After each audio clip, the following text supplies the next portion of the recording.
आज हम class 9 subject science chapter 2 क्या हमारे आसपास के पदार्थ शुद्ध हैं, इंग्लिश में इसको कहेंगे is matter around us pure.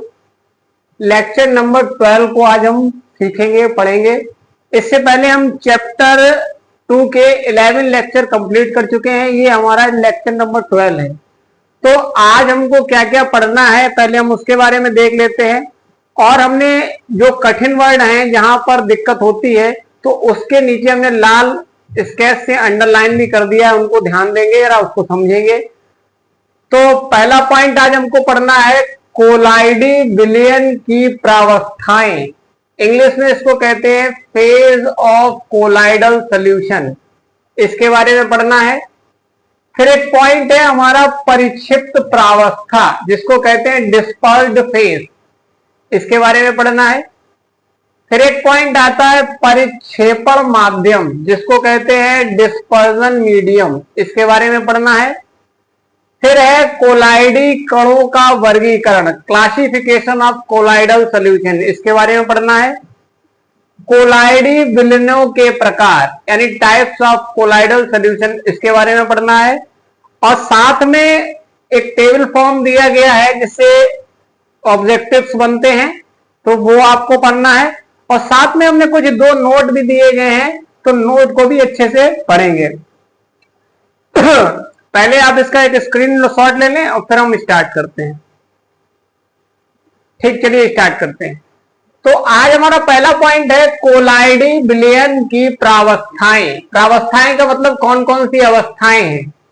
इसमें कह रहा है फेज ऑफ कोलाइडल सॉल्यूशन। तो यहां पर कोलाइडी विलयन की कितनी अवस्थाएं, तो हमने यहां लिख दिया है कि 2 प्रावस्थाएं होती हैं। कितनी प्रावस्थाएं होती है? 2, ध्यान रखना। इसके बाद पहला प्रावस्था कौन सी है? परिक्षिप्त प्रावस्था, इसको कहते हैं डिस्पर्स्ड फेज। अब ये हमने यहां पर इसका एक सरलतम रूप लिख दिया है कि विलय। जो परिक्षिप्त प्रावस्था होती है इसका मतलब होता है विलय। विलय का मतलब ऐसा पदार्थ जो किसी विलयन में घोला जाए, तो ये परिक्षिप्त प्रावस्था क्या है? एक विलय है। परिभाषा देखते हैं। कह रहा है जिसमें पदार्थ कोलाइडी कणों के रूप में परिक्षिप्त, परिक्षिप्त का मतलब होता है परिक्षिप्त या वितरित रहता है, तो ऐसी प्रावस्था को हम लोग परिक्षिप्त प्रावस्था कहते हैं। परिक्षिप्त का मतलब होता है वितरित होना या फैलना। तो यहां पर परिक्षिप्त प्रावस्था विलय को दर्शाती। विलय यानी ऐसा पदार्थ जो किसी विलयन में घोला जाए, तो विलय हो या चाहे परिक्षिप्त प्रावस्था हो, एक ही बात।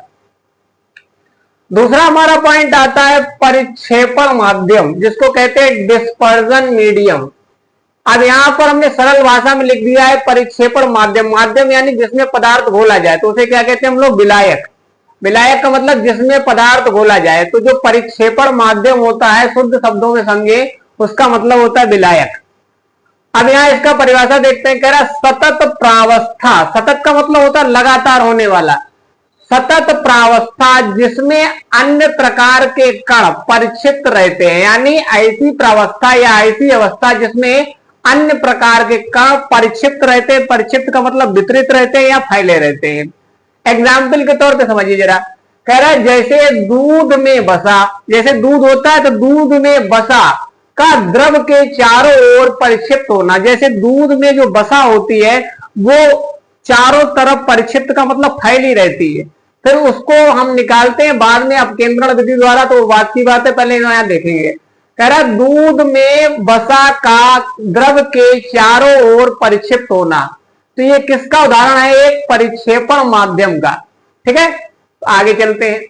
कह रहा कोलाइडी कणों का वर्गीकरण यानी क्लासिफिकेशन ऑफ कोलाइडल सॉल्यूशन। अब इसमें देखते हैं भाई।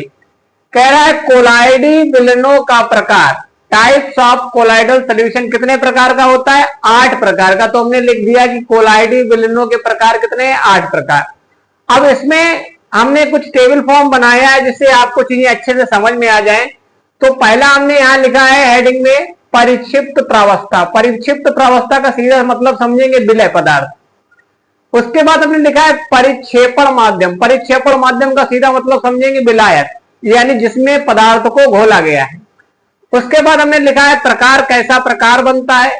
और फिर हमने कुछ उदाहरण दिए हैं कि परिक्षिप्त प्रावस्था, परिक्षेपण माध्यम और प्रकार, उसके बाद उसके उदाहरण। तो उदाहरण का भी हमने यहाँ एक फिगर टाइप का बनाया है, टेबल टाइप का, तो उसको आप समझेंगे। तो पहला हमारा लिखा है कि अगर विलय पदार्थ द्रव है और विलायक गैस है, विलायक का मतलब यहाँ परिक्षेपण माध्यम से है और विलय का मतलब होता है परिक्षिप्त प्रावस्था से। अगर विलय द्रव है और विलायक गैस है तो इस प्रकार का क्या बनेगा उदाहरण, एरोसॉल बनेगा। यानी द्रव, विलय द्रव है, विलायक गैस है, जब इन दोनों का हम कॉम्बिनेशन करेंगे या मिलाएंगे तो क्या बनेगा, एरोसॉल। इसके बारे में अभी नीचे हमने पॉइंट दिया गया, पहले यहां समझ लेते हैं। एरोसॉल उदाहरण के तौर पे कोहरा, जो सर्दियों में आप देखते हैं, बादल और कुहासा। कुहासा क्या होता है, कोहरे का ही एक रूप है, लेकिन ये कोहरा होता है, इसमें कण घने होते हैं, और कुहासा में जो कण होते हैं वो थोड़ा दूर दूर होते हैं। ये ज्यादा घना होता है और ये कम घना। इसके बाद यह कह रहा है कि ठोस का गैस में, जब ठोस को गैस के साथ मिलाएंगे, ठोस है हमारा विलय और गैस क्या है विलायक, तब क्या बनेगा, तब भी एरोसॉल बनेगा। एरोसॉल बनेगा तो उदाहरण के तौर पे इसमें धुआं, वाहन का निथार। निथार का मतलब होता है गंदगी का नीचे बैठा। जब किसी मटेरियल पर, पदार्थ पर या किसी घोल पर पानी डालते हैं तो गंदगी नीचे बैठ जाती है, ऊपर साफ हो जाता है, तो इस चीज को हम कहते हैं वाहन का निथार या निथार। यानी वाहन का जो मटेरियल है, अशुद्धियां हैं, उसमें पानी डालने पर गंदगी नीचे आ जाएगी, बाकी सब साफ हो जाएगा। तो ये हमारा कहलाएगा वाहन का निथार करना, यानी गंदगी का नीचे बैठ जाना और साफ ऊपर हो जाना।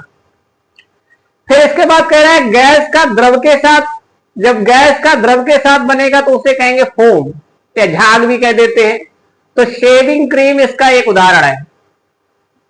इसके बाद कह रहा है द्रव का द्रव के साथ, तब उसको बोलते हैं पायस। क्या प्रकार बनता, पायस। पायस को अंग्रेजी में इमल्सन भी कहते हैं। जैसे इसका उदाहरण है दूध या फेस क्रीम, चेहरे पे लगाने वाली क्रीम जो होती है, वो भी आपका पायस का एक उदाहरण है।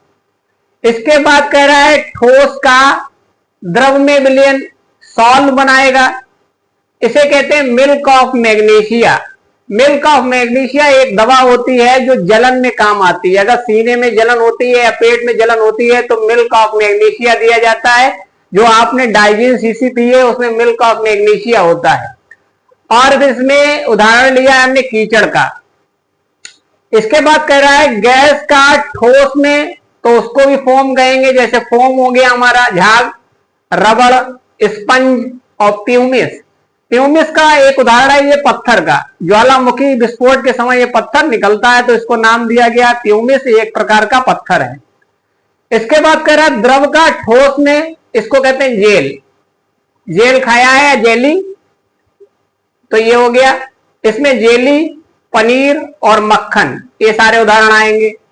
फिर ठोस का ठोस में अगर हो, ठोस यहाँ पे विलय है और विलायक क्या है तुम्हारा ठोस, तो बनेगा ठोस सॉल। ये रंगीन रत्न पत्थर, जितने भी रंगीन पत्थर होते हैं उसका उदाहरण। और दूधिया कांच, यानी सफेद अगर कांच बनाई जाती है तो वो ठोस का ठोस में विलयन होगा, जिसको कहेंगे ठोस सॉल।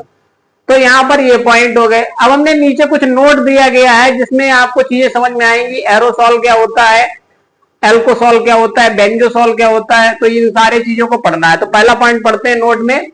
कह रहा है यदि परिक्षेपण माध्यम, परिक्षेपण माध्यम का मतलब विलायक, जिसमें पदार्थ को घोला जाए, अगर जल होगा, एल्कोहल हो, बेंजीन, एक पदार्थ होता है बेंजीन, इसका फॉर्मूला होता है C6H6, वायु हो तो कोलाइडी विलयन, यानी अगर माध्यम तुम्हारा जल हो, एल्कोहल हो, बेंजीन हो, वायु हो, तो जो कोलाइडी विलयन बनता है उसको हम लोग हाइड्रोसॉल, एल्कोसॉल, बेंजोसॉल और एरोसॉल कहते हैं। मतलब समझिए जरा, जल को इंग्लिश में हाइड्रोसॉल, अगर जल का सिस्टम होता है तो उससे कहते हैं हाइड्रोसॉल।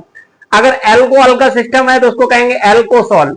अगर बेंजीन है तो कहेंगे बेंजोसॉल, और वायु को एयर कहते हैं इसलिए एरोसॉल, तो एरोसॉल कहलाएगा। अगला पॉइंट कह रहा है गैसें पूर्णतया मिश्रित हो जाती हैं। जो गैसें होती हैं वो पूरी तरीके से आपस में मिल जाती है। अगर दो गैसों को मिलाएं तो पूरी तरीके से आपस में मिल जाएंगी, मिल जाती हैं। उनका मिश्रण सदैव समांगी होता है।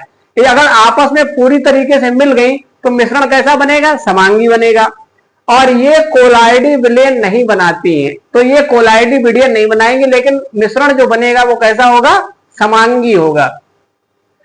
तो यहां पर बताया गया है कि गैसें पूर्णतः मिश्रित हो जाती है, यानी गैसें पूरी तरीके से मिल जाएंगी, मिश्रण सदैव समांगी होगा और ये कोलाइडी विलयन नहीं बनाती।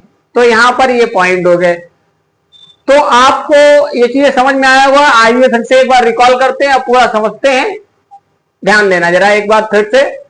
कह रहा कोलाइडी विलयन की प्रावस्थाएं, इंग्लिश में कहते हैं फेज ऑफ कोलाइडल सॉल्यूशन। कितना फेज होता है? 2 फेज। तो यहां लिखा है 2 प्रावस्थाएं। पहली प्रावस्था कौन सी है? परिक्षिप्त प्रावस्था, इसको कहते हैं डिस्पर्स्ड फेज। ये विलय होता है, विलय यानी पदार्थ जिसको विलयन में घोला जाए वो होता है विलय। अब इसमें कह रहा है जिसमें पदार्थ कोलाइडी कणों के रूप में परिक्षिप्त या वितरित रहता है। जो पदार्थ है वो कोलाइडी कणों के रूप में परिक्षिप्त रहेगा या वितरित रहेगा। दूसरा है परिक्षेपण माध्यम, डिस्पर्जन मीडियम, इसको कहते हैं विलायक, यानी जिसमें पदार्थ घोला जाए वो विलायक। कह रहा सतत प्रावस्था, यानी लगातार होने वाली प्रावस्था, जिसमें अन्य प्रकार के कण परिक्षिप्त रहते हैं, यानी अन्य प्रकार के कण परिक्षिप्त का मतलब वितरित हो। उदाहरण के तौर पे जैसे दूध में वसा का द्रव के चारों ओर परिक्षिप्त रहना, जैसे दूध में वसा है द्रव के चारों तरफ फैली रहती है। उसके बाद कह रहा कोलाइडी कणों का वर्गीकरण, क्लासिफिकेशन ऑफ कोलाइडल सॉल्यूशन। तो कोलाइडी विलयनों के प्रकार कितने प्रकार हैं? टाइप्स ऑफ कोलाइड सॉल्यूशन कितना प्रकार है? 8। तो यहां पर टेबल फॉर्म दिया गया, परिक्षिप्त प्रावस्था, परिक्षेपण माध्यम, प्रकार और उदाहरण। परिक्षिप्त प्रावस्था का मतलब विलय, परिक्षेपण माध्यम का मतलब विलायक, और प्रकार आपको सामने दिया गया और उदाहरण हमने सामने यहां दिए हैं। द्रव का गैस के साथ तो उसको कहेंगे एरोसोल, उदाहरण कोहरा, बादल, कुआसा। ठोस का गैस के साथ प्रकार एरोसोल, धुआं, वाहन का निथार। निथार का मतलब होता है गंदगी का नीचे बैठ जाना, ऊपर साफ हो जाना पानी डालने पर। ये क्या है? जब जल को डालते हैं तो अशुद्धियां जो है नीचे बैठ जाती, बाकी साफ हो जाता है। फिर कह रहा है गैस का द्रव के साथ तो उसे कहते हैं फोम, जैसे शेविंग क्रीम। द्रव का द्रव के साथ उसको कहते हैं पायस, या इंग्लिश में इमल्सन भी बोल देते हैं, तो ये दूध हो गया या फेस क्रीम हो गया। ठोस का द्रव के साथ सॉल बोलेंगे। मिल्क ऑफ मैग्नीशिया एक दवा होती है जो जलन में काम आती है, पेट में जलन हो तो ये मिल्क ऑफ मैग्नीशिया दिया जाता है, जो डाइजिन की शीशी में आपको उपलब्ध रहता है। कीचड़। गैस का ठोस के साथ इसको फोम बोलते हैं, फोम हो गया, रबड़ हो गया, स्पंज हो गया, प्यूम। प्यूम में से एक पत्थर होता है, वो हमने यहां लिख दिया। द्रव का ठोस के साथ तो जेल हो गया, जेली है, पनीर है, मक्खन है। ठोस का ठोस के साथ जैसे ठोस का सॉल, इसे ठोस का सॉल बोलेंगे, जैसे रंगीन रत्न पत्थर, दूधिया कांच। 2 पॉइंट नीचे दिए गए हैं, फिर से एक बार पॉइंट को पढ़ते हैं। कह रहा है यदि परिक्षेपण माध्यम विलायक, परिक्षेपण माध्यम का विलायक जिसमें ये घोला जाए, अगर जल है तो उसको कहेंगे हाइड्रोसोल, एल्कोहल है तो उसको कहेंगे एल्कोसोल, बेंजीन है तो उसको कहेंगे बेंजोसोल, और वायु है तो उसको कहेंगे एरोसोल। इसके बाद कह रहा है गैसें पूर्णतः मिश्रित हो जाती हैं, इसलिए ये समांगी मिश्रण कहलाएगा और ये कोलाइडी विलयन नहीं बनाता है। तो आपको ये चीजें अच्छे से पढ़नी है और लिखते समय बार बार इसको ध्यान से पढ़ेंगे, लिखेंगे तो आपको ये चीजें याद हो जाएंगी। आशा करते हैं कि ये वीडियो आपको अच्छा लगा होगा। अगर अच्छा लगे तो लाइक और सब्सक्राइब करें, जिससे हम आगे की वीडियो आपको उपलब्ध कराते रहें। धन्यवाद।